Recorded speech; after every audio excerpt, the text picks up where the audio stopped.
Welcome back to the preview show. I'm Casey Campbell, and that is Mitchell Brewer from News from the Pits. Jonathan Fiel had a busy day at the news station, of course, the KOB down in New Mexico where he works at. So he may be joining us later. I don't know. And also a big shout out to Marty Zakala for helping me out last week. And a big shout out to him as well, because I was on RSN Trackside last night. So, yes, I was. I spent time with New Yorkers, and now I got to go to, and now it's, I have to have Minnesotans night tonight. So, well, I thought so. And then, well, -1. So, but yeah, we got a big, what? You still get the Minnesotan in me. Don't you know? Don't you know? You betcha. But Mitchell, we have a big weekend of news in just the last few hours. There's been some interesting things. So let's start from the top with this. Corey LaJoie, of course, will not be racing this weekend at MIS. Of course, he is in COVID protocol. He revealed on Sirius XM that it was someone while recording the Sunday, recording his podcast on NASCAR, NASCAR.com, stacking pennies. So he'll be out of the car this weekend for Spire Motorsports. Josh Berry will be in at Michigan this week, and which also kind of led to what Tuesday's announcement was, that we'll have media will have to mask up more, especially when around drivers, which makes sense. And then also, no garage access or hauler access for media, as well as, as fans. Also, pit road access is not available for fans as well. And also, don't forget, you also have to mask up in all indoor places at the building. That includes suites, press boxes, media centers, bathrooms, blah, blah, blah, blah.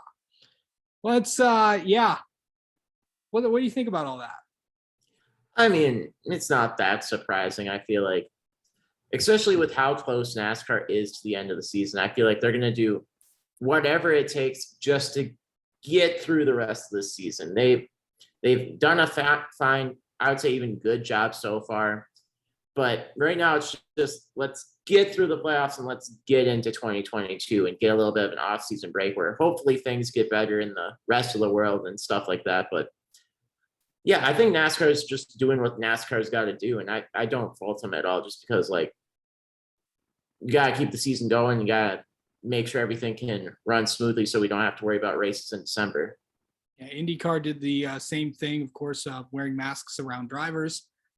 Particularly for me, I will be going down to MIS, and it's crazy out there. So of course, they had to do this, and of course they're entering into some areas where COVID is really, really rampant, especially in the state of Florida and South Carolina, Alabama, where the vaccination rate is at its lowest. So cause for concern, and NASCAR did what they had to do. Of course, IndyCar did the same thing, announcing that this week in there. But we'll get to a little bit of IndyCar announcements. We'll get to that later on in the show. But we got a lot to go through in there. I don't know. I don't want to talk about IMS Road Course anymore, unless you want to give your thoughts on that, or is it like what I gave my thoughts last night on RSN Trackside. So. Well, my thing is like, I had a busy weekend last week just because I had some personal stuff going on. I only caught like literally right before all of the chaos happened. So I have no idea if it was a great race. I went back and watched a little bit. It was a fine race, but yeah, you're not going to remember the previous part of that race. That's for sure. It was definitely chaotic and yeah, wild. Yeah, that's for sure. By the way, the orange curbing, that the thing down in turn 6 that had to go wait for the Xfinity series, that's actually the orange cone's cousin. I don't know if you know that. Oh, I was wondering if there's any relation. There was. I don't know. Maybe they can. I don't know. I don't know if they made up or anything. Maybe left you Garth Allen's helicopter or something. There you go. Yeah, who knows? Yeah, it's going to be quite interesting to see from there. IMS Road Course. I'm excited to go to Michigan this weekend. I will be down there for all 3 days. But we also have to catch up on some other headlines that broke during the week. Big news for Josh Berry, but besides him getting 2 rides. We'll get to that in a minute. But Josh Berry is going to be full-time next year at Junior Motorsports in the 8 car.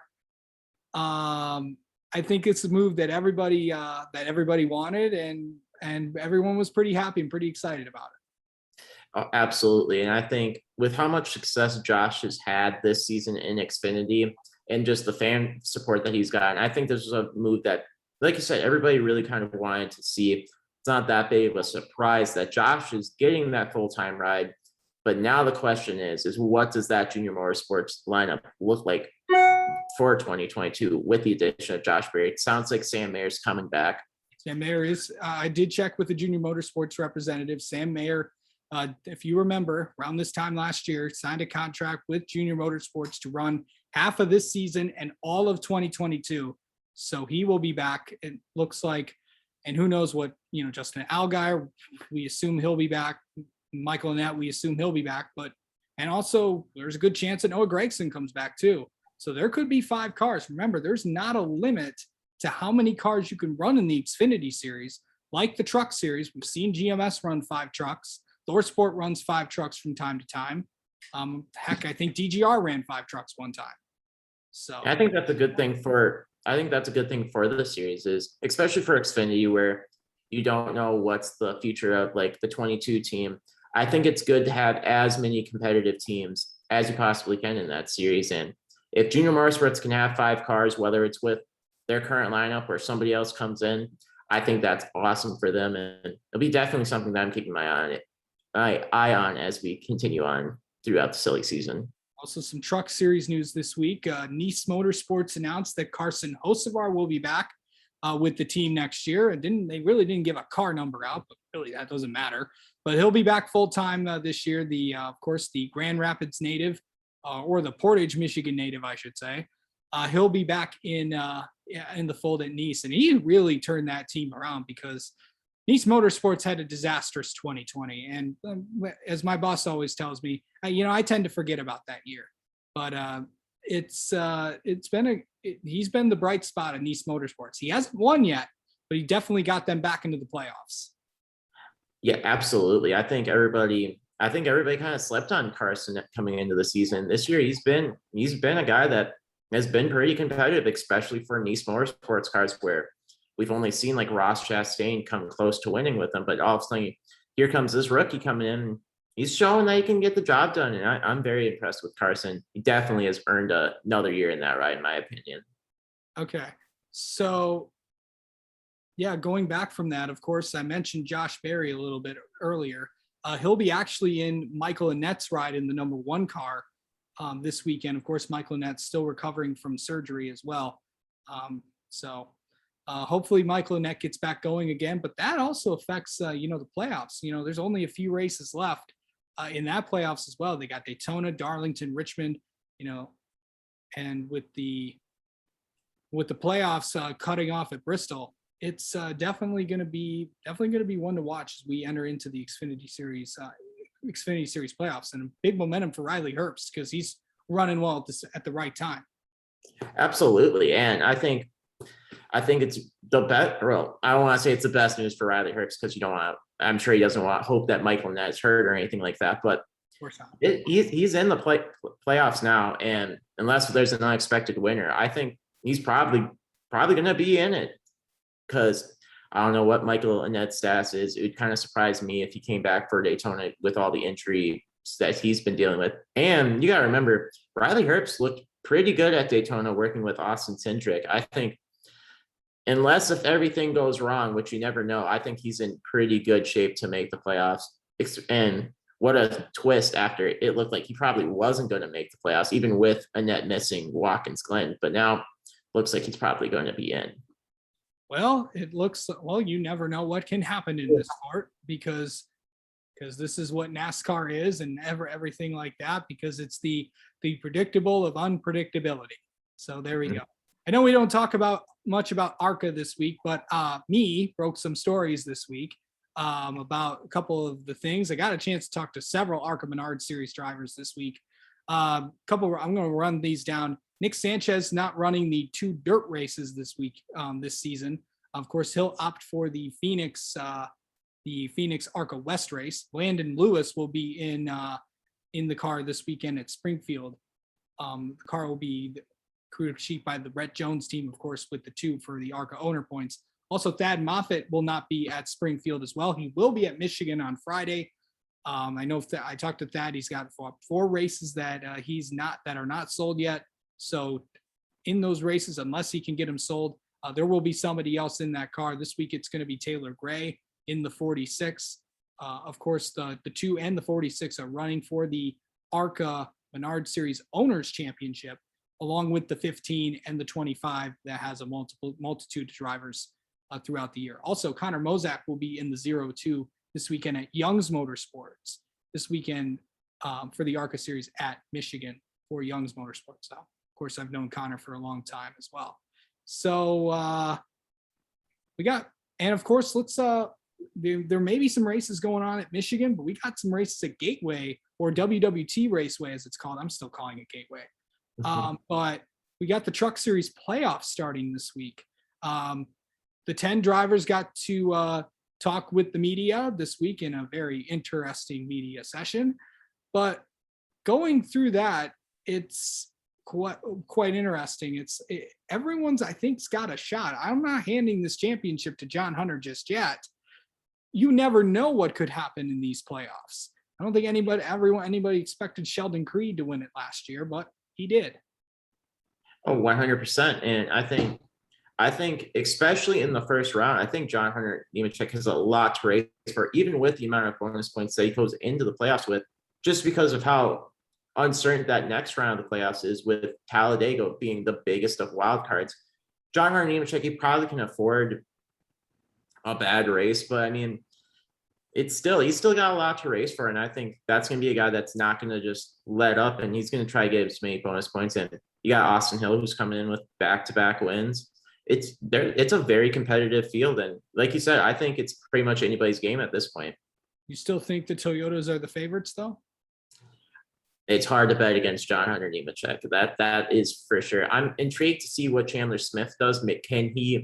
He's shown some promise. He's had some struggles. I'm intrigued to see how the playoffs shapes him as a driver, because regardless of if you have a great season or a bad season, really seems like we see the real best of the guys come out during the playoff stretch. I remember a long time ago when Tony Stewart came out in the final 10 races in, he said we didn't belong in the playoffs, came out, won the championship. And who knows, maybe we'll see something like that from Chandler Smith. You can't sleep on those Kyle Busch Motorsports trucks. First time those 2 trucks have made, it's been a while since both KBM trucks have made it. And the last time both KBM trucks made it was 2017. They ended up winning the championship. So it's going to be those 2 KBM trucks to watch this weekend at WWT Raceway. Also, want to point out Chase Purdy is back this week. Of course, he tested positive for COVID back at Watkins Glen. He is back this week, so glad he's feeling better. He'll be back in the 23 Chevy this weekend for GMS Racing. Also, I think that raises a good point, not to cut you off, but there's a lot of good guys that are outside of the playoffs too that are still racing for the wins. And Derek Kraus as well, and of course Johnny Sauter. News there. I think they're going to be he and Ty Majeski are going to be swapping crew chiefs, which could lead to something interesting about, in terms of next year. I know that not a lot of people know what Johnny Sauter is going to do next year. Is this his last year in the with ThorSport? Is he going to just go run late models? Who knows? I think a lot of people were surprised that he came back this year after the struggles of last year. So definitely going to be something to watch there. Also before we get to the picks, big news from our friends at Iowa Speedway. Apparently it's not dead yet. It's not dead. IndyCar has just announced that they're going to be there. They're going to be racing there for not 1, but 2 races in late July. It's going to be good. It's Hy-Vee is going to be the title sponsor. Of course, as you know, it's a Midwest grocery store chain out by in your area. If you go to Iowa, don't you know?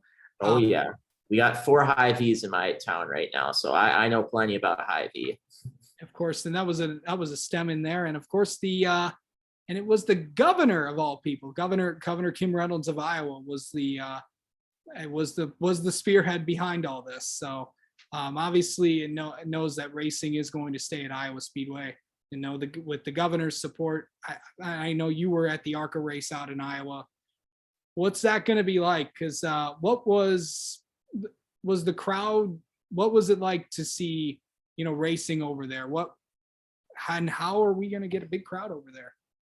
I mean, I think Iowa's got a good chance of bringing a decent crowd because I mean, I'm not gonna say it was a full stands for the ARCA race, but honestly, my expectations were kind of blown away by how many people showed up for just an ARCA Menard Series race. So I think there is a market for it. And I had never went to Iowa before this weekend, and or that weekend for ARCA, and it's a very good facility. And I was kind of surprised that like there wasn't as much going on. And I told you privately that I really hope that there is something that continues on at Iowa Speedway just because it's a good track. And I don't think we can afford to lose many tracks like that. I don't think we need to see those on Peacock anytime soon. And it's really nice to see Iowa Speedway live up to the name. I know as a Midwesterner, only 3.5 hours away from me. So I'm all about that. So I'm very happy to see Iowa Speedway. And I think the race is going to be great too.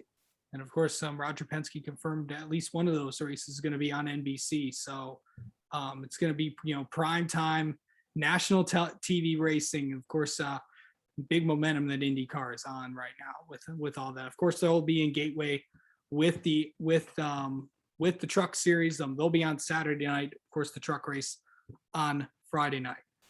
Well, okay. So it's time for the picks. By the way, Jonathan Fiel just texted me his picks. So he didn't pick the truck race though. But let's you know what? Since it's you and I, let's pick some ARCA as well. Why not? Good to me.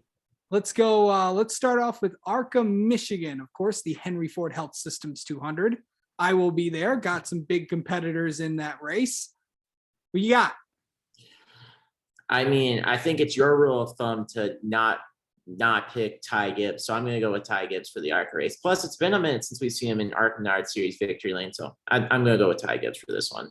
It's only been a race since we last saw him. He won at Winchester. So still, a race is a long time for Ty Gibbs. That is very true. Well, then he won at Watkins Glen 2 weeks ago. So who knows? Yeah, I have a golden rule. You never bet against Ty Gibbs in the ARCA Menard Series. I'll take Ty Gibbs. Watch out for Corey Heim on the big tracks. So we'll have to see on that. Okay, this is going to be the most interesting pick this weekend. We got the ARCA West race at Irwindale, and the cat makes an appearance again. Yay! He's been wanting to make an appearance this entire time. Yay! He's very intrigued about the ARCA West race in Irwindale this weekend. Well, you know what? There's a lot of cats that are intrigued about that. Exactly. Yeah. Okay, so I'll go first. I'm going to take Dean Thompson this weekend because I think he's got the momentum.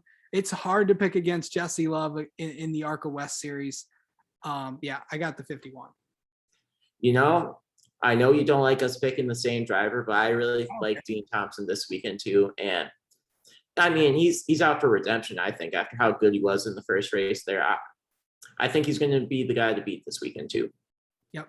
There we go. Love it when the cat stays in the video. That's awesome. Okay, we got a dirt race at Springfield. Just a note, of course, you broke this. Justin Allgaier is going to be in that race. And by the way, when Charlie said on the ARCA preview show this week that a certain someone was going to be in there, I knew exactly who that was. I know Justin Allgaier and his family have a big history racing down in the dirt in Illinois, and he's in a pretty good car. In the 16, he's going to be a threat to win. Ryan Unzicker is going to be in there as well. Jesse Love, who has dirt experience. Corey Heim has been on the dirt. Ty was in the race. You know what? It's going to be a tough. When you go dirt racing, it's a completely different from when you race asphalt. It's I think it's going to favor the dirt guys a little more. But I'm going to get a surprise pick. I'm going to take Jesse Love this weekend to win at Springfield. This might surprise you, Casey, but I'm looking forward to this race among everything else just because of how much of a wild card it is. This is a race, I think it's one of the rare times in the ARCA Menard season where you can't just say, oh, Ty Gibbs is going to be the favorite to win it. I don't know if he is going to be the favorite to win it this weekend. I think he'll be competitive, but it's tough. It's hard to bet against a guy like Justin Allgaier coming in for one race. I'm gonna go with Allgaier just because I think he's gonna be motivated to win, and it should be a great show. I'm really looking forward to that one on Sunday. Okay. All right. We got the trucks coming up in there, and also Field isn't. Well, we'll get his picks when I tweet him out later. But okay, who you got in the truck race there, bud? I said earlier, I think John Hunter Nemechek's going to be really motivated to go and get as many bonus points as he possibly can before the next couple of rounds of the playoffs. So I'm going to go with John Hunter. I think he starts off his playoff run with a big W in Gateway or WWT or wherever you want to call it. Yeah, we're still calling it Gateway like we still call Lucas Oil Raceway IRP. That's what exactly.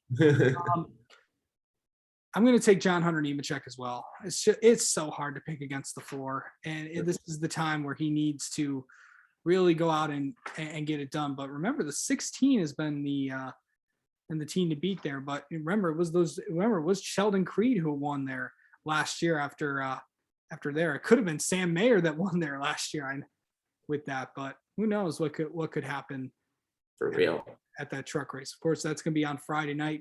I'll be at the ARCA race. I'll be coming home from the ARCA race. So hopefully I'll be able to catch that on MRN or something. But okay, time for the Xfinity race. Jonathan Fiel took Daniel Hemrick this week to take the Xfinity win. Interesting. I'm going to take Austin Cindric this weekend. It's I don't usually, I know, yes, Ty is in the field, but he's going to have a busy weekend for sure. But it will be interesting to see how he does there. And usually when I don't pick Ty Gibbs, he ends up winning. Well, I picked him at Watkins Glen and he won anyway. So I got to outsmart all of you there. But I got Austin Cindric this weekend. He's going to bring the captain a big win at Michigan in his home state. Yeah, this one's a tough one. I think there's a lot of guys that potentially should be surprises here. It's tough not to go with Ty. I think I'm gonna go opposite of Field. I'm gonna go with Harrison Burton. He gets his first win of the season. Interesting. The Gibbs cars have not had the victory lane besides that all-star 54 car. It doesn't matter when Ty's in it or when whoever's in that car. It's that 54 is the car to beat every single weekend. So I feel like with Harrison, it's almost like we're waiting for him to win a race. And I think he'll get one before the regular season. I know he would like to win a couple more to finish out his tenure at Toyota before he heads to the Wood Brothers next year. So definitely going to be good. All right. Picks up for the Cup race at Michigan. Of course, I will be there for that one as well as the Xfinity race. Jonathan Fiel took Kyle Larson this weekend to win this race. I'm going to start off. I made my pick last night on RSN Trackside.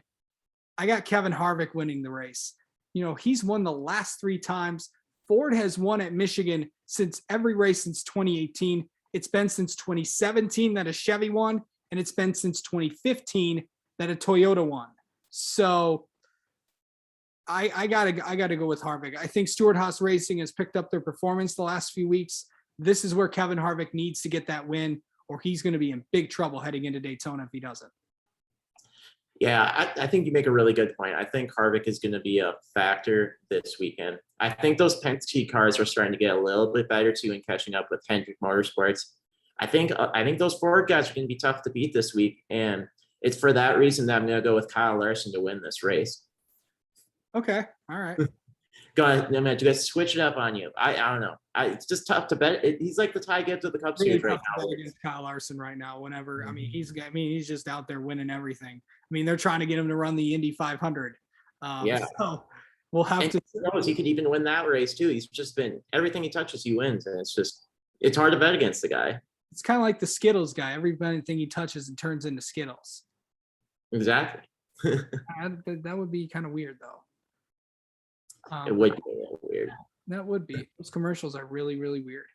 Those Skittles ones are out there. They are definitely out there. But people remember them. That is the goal of advertising. That's true. Yeah. I'm excited to go down there this weekend. I haven't been to a NASCAR sanctuary. Yes, I was at the ARCA race at Toledo, but I don't get to go to many races. I will get to go to more. This COVID thing's got to get a little better before I start going to more of them. But it's definitely going to be fun this weekend. I'm just going to enjoy every chance that I get if I get to go. I know there's a lot going on the world right now, but I'm just going to enjoy this weekend. I hope you guys are too. But it's I'm going to have some fun this weekend. But before the cats all run around everywhere, definitely good. Mitchell Brewer, Jonathan Fiel, I promise we'll be back next week to preview Daytona, the cutoff race until the playoffs. It's almost here. Boy, we need to get going on that one. So, All right. Mitchell Brewer, I'm Casey Campbell. Enjoy the races this weekend at Michigan and Gateway.